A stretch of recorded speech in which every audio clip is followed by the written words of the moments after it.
Now we gotta make guacamole. I'm gonna wash my hands. Ah! I'm dying tomorrow. Why would I wash my hands? What, is E. coli gonna get me in the 12 hours? Whatever.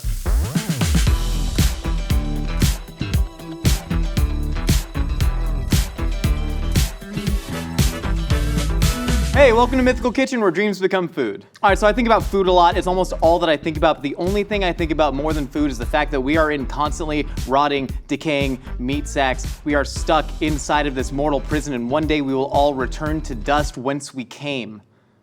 But one of the questions I get asked a lot is, what is your death row meal? What is your last meal on Earth? If an asteroid were to strike Mythical Kitchen and Mythical Kitchen only, leaving the GMM set inexplicably untouched via divine intervention, Rhett and Link are fine, the company will survive. Nicole, Trevor, V, you'll still have jobs. We mourn me, it'll be fine. What would your meal be? And I've put a lot of thought into this, and so you are about to see. We have broken this down into 3 easy steps right there. We got a full written recipe 6 feet under the ground. Actually, I think I wanna be cremated. I wanna be cremated and then used as a garnish on top of like Jeff Bezos's dinner. It's like, and finished with a little bit of Josh Ash. That's what I want, that's how I wanna go. Let's get cooking. Is it weird enough yet? Josh is dying. Picture that. Everybody standing around at my funeral weeping. Nicole there is crying, saying, I'll never work with another person as brilliant as Josh. V's over there saying, I never even played basketball with him, even though we like plan to every weekend, but then it's always like, the couch feels nice. Trevor said, weeping, saying, he's the father I never had, even though the fact that Trevor's dad is also there because he's super chill and I feel like he and I have connected. And I won't care because I'll have had a belly full of shrimp cocktail, one of my favorite foods in the world, and I think everybody needs to know how to make it. I also think everybody needs to read Elizabeth Kubler-Ross's 1969 opus On Death and Dying to reframe the way that we talk about the thing that everybody goes through in life. Y'all read that? Swiss psychiatrist, inventor of the 5 stages of grief. All right, so we're gonna take these jumbo shrimp. It's my last meal.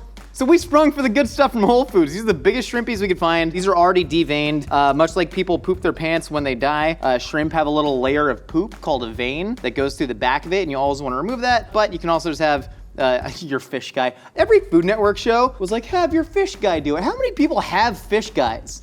Like 3? What I'm gonna do here, I'm gonna create a poaching liquid. I had the most transcendent shrimp cocktail in my life. I was like 9 Miller Lights deep, so like, who knows? It was over a long period of time. It was safe and responsible drinking. It was on Thanksgiving. I was giving thanks for all the blessings that I've received in my life, and I was slamming some Miller Lights, and I went to an all-you-can-eat Thanksgiving buffet, and it was a Tuck Room Tavern. Chef Shelly Yard. Shelly Yard, if you are out there, I had the best shrimp cocktail in my life at your restaurant's Thanksgiving Day buffet, and it changed the way that I view shrimp cocktail. Literally, there were so many aromatics in the broth, and that was the best part, and so that's what I'm doing here. I have a little bit of Dashi concentrate, which is a thing you can buy on Amazon, or if you go to an Asian specialty store. Sometimes even your local grocery store might have it in the international aisle, and that's just gonna add a nice smoky element. How many of these have I peeled? I don't know, man, we'll figure it out. And then I'm gonna add a couple other aromatics. Just give me your shrimp meat! Cockroach of the sea, nasty beasts. There's still a little bit of poop in this one. So I'm gonna start building the bones of the poaching liquid. To me, that is where shrimp cocktail really like elevates itself. Drop some parsley in there because it tastes like green. Take a garlic clove.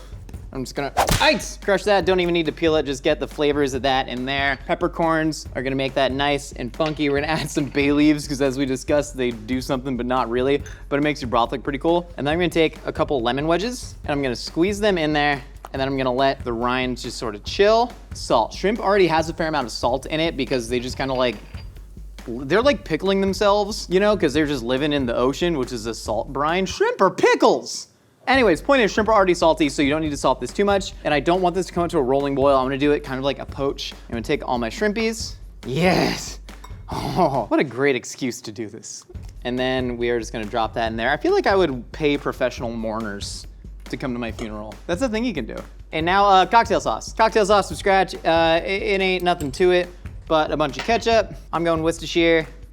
I'm going Tabasco in there. Tabasco and chilled seafood is one of my favorite combinations. And I'm gonna add a little bit of lemon juice and then horseradish. You wanna find a horseradish that's shaped most like, I'm just gonna very finely, I'm just gonna do it here. Yeah, shrimp are going quickly. Shrimp are gonna poach really quickly, probably about 2 minutes in there, depending on how big they are. Once you see it turn pink on the outside, that means they're probably ready. Fresh horseradish, that's fun. There we go. And now you're gonna take it, and I like to juice it by hand. Yeah, that's nice. And then you're gonna, just to feel something. I think every meal you eat, to me, it's kind of like a way to stave off death. I think it's beautiful. Like, I think a lot of things we do in life are to simply distract ourselves from the fact that we're one day gonna die. Like almost everything, sports, food, entertainment, music, it's all ways to just like prove the fact that you're alive. And that's why I love food so much. Every time you get a meal, you get 15 minutes to be completely locked into the moment and remember the fact that, you know, you are alive right now. You're gonna pull a shrimp out with your bare hands. That is looking almost done. We're gonna leave that for a sec. What do you think happens when we die? All right, so shrimpies are done. I'm gonna pull them out and then immediately drop them into the ice bath to stop the cooking process immediately. These are looking absolutely supple. I love all preparations of shrimp, but man, cocktails sometimes, it is just the way to go. I also started poaching my shrimp before adding them to like damn near any recipe. I found out it's better when they hold water. Grilled shrimp are fine, sauteed shrimp, whatever. Start just poaching your shrimp. All right, now we're gonna take that beautiful cocktail sauce. Oh, this is a martini glass filled with shredded lettuce. Why? I don't know. I think the first time I had a shrimp cocktail was at the Claim Jumper, the restaurant that we've talked about where they weigh the children before feeding them. And they do this, so I'm gonna do it. Not weigh children, I don't believe in that. Gonna put a nice big old dollop cocktail sauce right in the middle there. Beautiful. Now we're gonna take these. I'm just gonna give them the old thwappity-doo. Just hang them right off the side. Yeah, sopping wet shrimp. That's what I want before I go. Doctor, how did he die? Well, he was filled with about 90 to 150 sopping wet shrimp. I don't know if that had anything to do with the car accident, but it couldn't have helped. Beautiful. And then one little lemon wedge. Boom, right on top. There we go. Sopping wet shrimp cocktail a la Josh's decaying corpse. Well, I'm excited to eat this, but that's just the appetizer.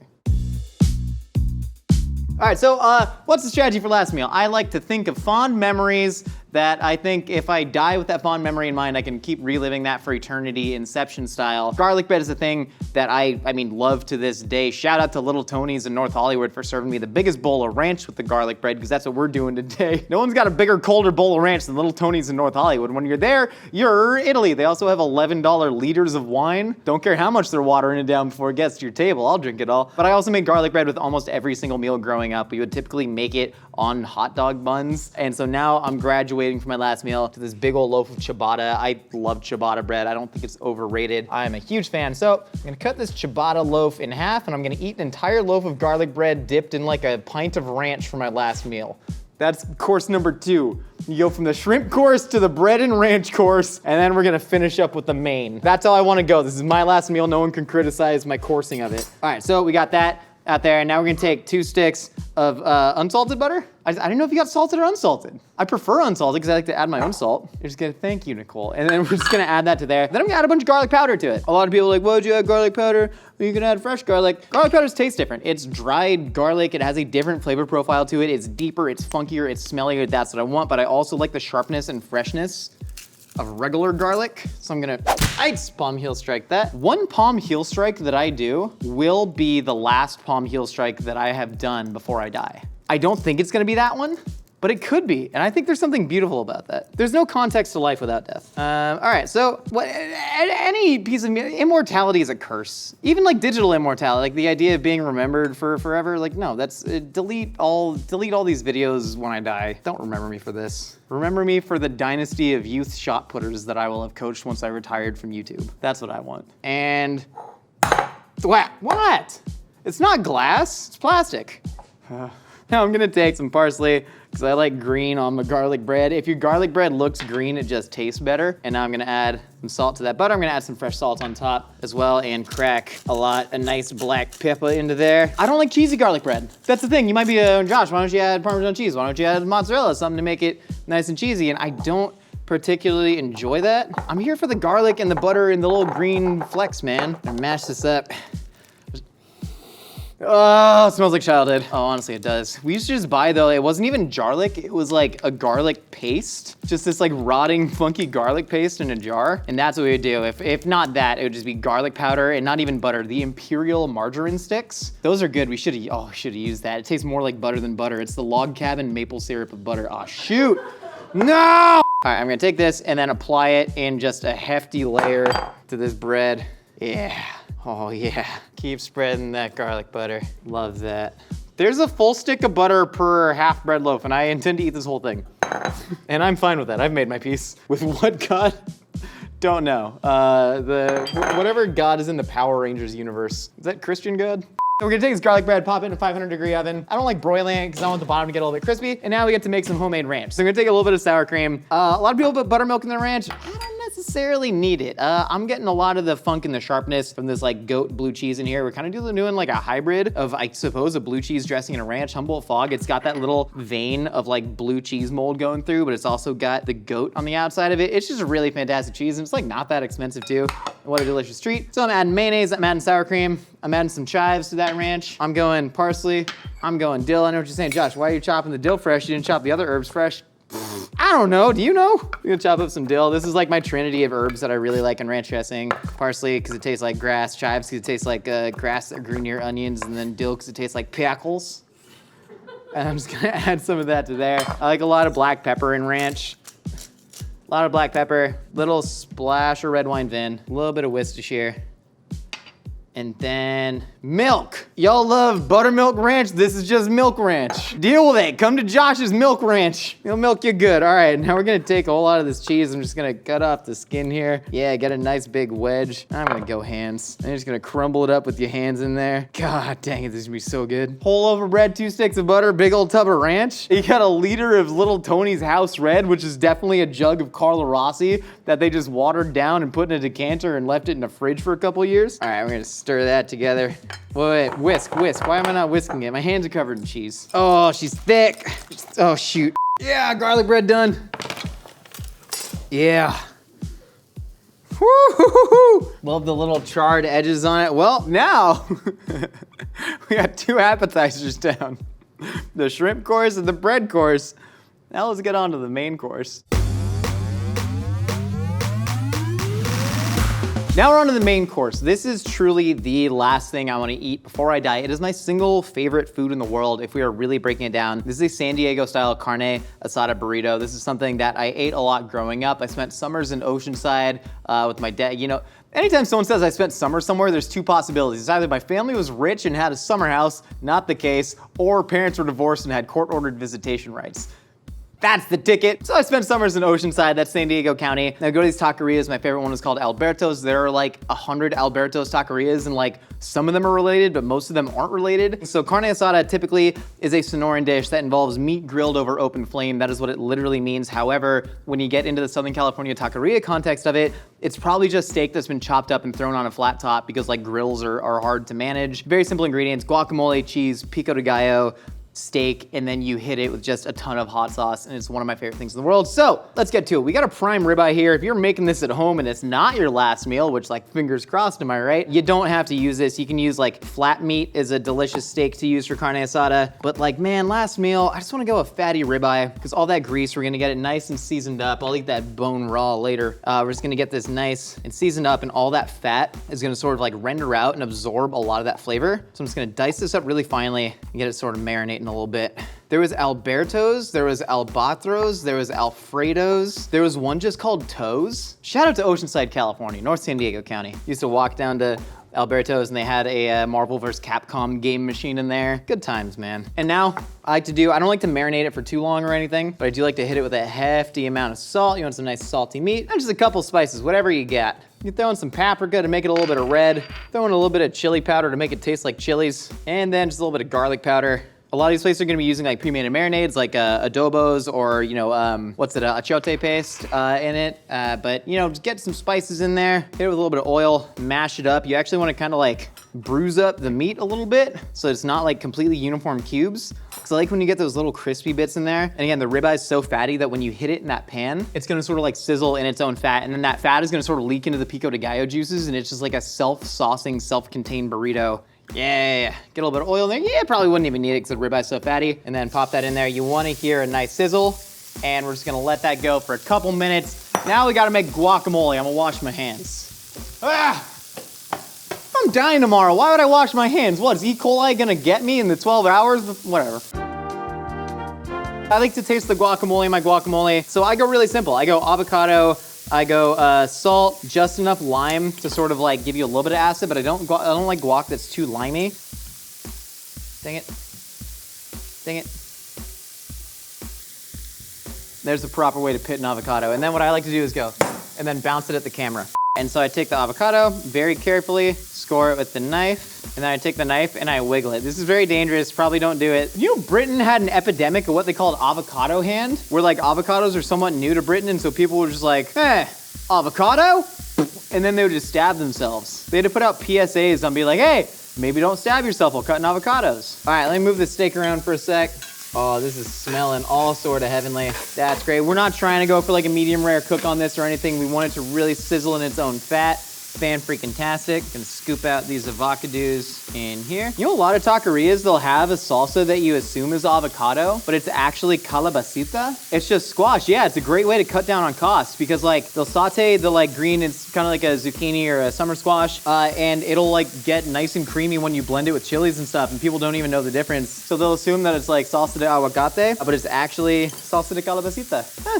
Shout out to Javier Cabral, friend of the show, who reported that for LA Taco.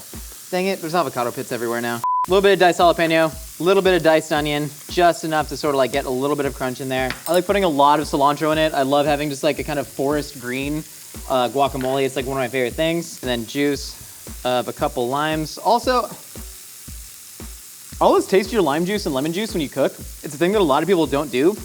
But limes and lemons can really vary on how acidic they are. And so always taste it before, because if you get like a lime that's really ripe, it's gonna be fruitier, less acidic. You're gonna have to add more or less depending on that. And now I like to mash it up to bruise up the onions and the jalapenos, sort of get some of those juices flowing out of them. Wait, oh, steak. Steak's done. Multitasking with Josh. Someone brought it to my attention that when I was talking earlier about eating as a way to distract you from death, that you do physically need to eat to survive. But I wasn't talking about it. I was talking about like the idea of eating as a ritual, right? There's a reason that we don't just eat chicken, broccoli, and rice, and if you do, you live a sadder existence than you could if you didn't do that. There's a reason that, you know, the people who drink Soylent seem very sad. Food is so much more about just nutrition. To me, it's literally about reminding yourself that you are indeed alive and a person and sort of coexisting in a culture where we all hold certain things near and dear, like delicious food.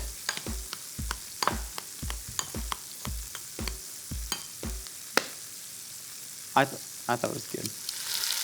All right, we got our crispy, fatty steak staying warm in the pan right there. Now I'm gonna wrap it up in a tortilla just in the way that death will wrap me up in its sweet embrace. Couple things that are really important to burrito making. Also, shout out to Internet Shaquille, who made the best video called Why Don't My Burritos Taste Like Restaurant Burritos? And he diagrams a lot of the technique, and he's absolutely on point. Always griddle your tortillas so they can fold, because there's solid fat in tortillas. When they melt, it gets nice and pliable. And then also wrap them in foil afterwards so all the ingredients can kind of steam together. And that is the absolute key right there. All right, gorgeous steak is looking nice. Also, comment what your last meal would be in the description. I'm curious to see if like anyone else takes my approach of just nostalgia as a way to thwart death. All right, now I'm gonna add cheese. Right when you flip that tortilla, I like to add my cheese and scatter it across the whole thing, because that's gonna start the melting process. Similar to my grilled cheese method. Not too much, not too much. This is nice and pliable. I'm gonna take it off, and now while the steak is still sizzling, I'm gonna get all of that on there. You know, that nice hot beef fat. Yeah, oh, there we go. So the cheese is gonna kind of create a bit of a protective layer between the tortilla and all of this grease coming off this pan. And then the acidity from the pico de gallo and the guacamole, it's gonna kind of cut through that and again, just create like a lovely sauce. Yes, yes, oh, she's beautiful. All right, so I'm gonna take some nice flaps of guac. Pure happiness in a 12-inch flour tortilla here. Also, buy the biggest flour tortillas you can find. I find a lot of people like, I'm overstuffing my burritos, and you're like, no, there's no such thing. Your tortilla is merely too small. This is just a tomato, red onion, cilantro, jalapeno, and lime. Love that. Now we're just gonna wrap it up. Uh-oh, no, we're fine. No overstuffing, there's no such thing. We can lose one piece of tomato. That's fine, because as long as you use your pinkies to brace, and then roll it up, and then griddle it down directly on the fold and smash it a little bit, then you get a perfect tortilla that is holding together. That's a good sign that I'm not gonna die tomorrow, that the levee didn't break. Some people read astrology, some read tea leaves or the I Ching. I believe in the burrito method of prestidigitation? No, that's magic tricks. I mean, it's all magic tricks one way or another, you know. There we go. Some beef fat leaking out. That's good, because then you can use the beef fat to lube up the other side of the tortilla. Because I want a fair amount of wetness in here. So what's gonna happen, we're gonna take the burrito, we're gonna pop it in there, and it's gonna steam, it's gonna be a little bit wet, and this tortilla is gonna be see-through. All right, beautiful. Not too griddled, don't want it to be crispy. Wrap it up in the foil, really tight. Boom, now we have it. This is the main course for my life. Am I not getting dessert? I mean, what more could I possibly want on my last day on Earth? I'm surrounded by good friends who are technically my coworkers, so they're paid to be my friends, good food, and I could call my brother if I wanted. I might. Well, I love you, John. Anyways, I'm gonna eat this food. So, shrimp cocktail. Oh, these stayed ice cold. Dip that in the cocktail sauce. Oh, hot damn. The shrimp is perfectly poached. You taste the dashi in that. You taste all the freaking aromatics. You can suck it out of the shells. That's great. What I like to do, anytime I get shrimp cocktail from somewhere, there's generally a thing of ranch nearby, so I dip it in the ranch. Dip one in cocktail sauce and one in ranch. Honestly, this is a perfect shrimp cocktail though. And then the garlic bread, it's crispy on top, but when you press it in, the butter comes out of it. And so that's exactly what I want. Dip that in the shrimp sauce. Oh, it tastes like childhood, but better. My life is flashing before my eyes. Ugh, didn't remember that one. Carne asada burrito, Arizona Gunslinger Chipotle Habanero is the last hot sauce I'm gonna consume before I die. You see this? When I said the tortilla is translucent, boom. You can like physically see it through it because of all the grease coming off that steak. Oh, it's truly perfect food. I couldn't imagine anything soiling my mood right now. Oh, you again? What the heck are you doing here, you crazy bastard? You want a burrito? No? All right. Well, it's been a fantastic meal. Thank you all so much for stopping by the Mythical Kitchen. We got new episodes for you every week. We got new episodes of our podcast, The Hot Dogs and Sandwich, every Wednesday, wherever you get your podcasts. Hit us up on our Instagram at Mythical Kitchen under hashtag Dreams Become Food with pictures of your mythical dishes, just like Evan did from Carlisle, Pennsylvania, home to American hero Jim Thorpe. Fun Carlisle, Pennsylvania fact. We made the cheeseburger pudding from my cookbook, the Culinary Brodown Cookbook, out wherever you get cookbooks, I guess. Evan, you're awesome. Everyone, keep up the tags. All right, it's time to go, pal. All right, fair enough. Au revoir, Shoshana! The Mythical Trucker hat is the only hat I wear, and I am not just saying that because this is an ad, so go get yours at mythical.com.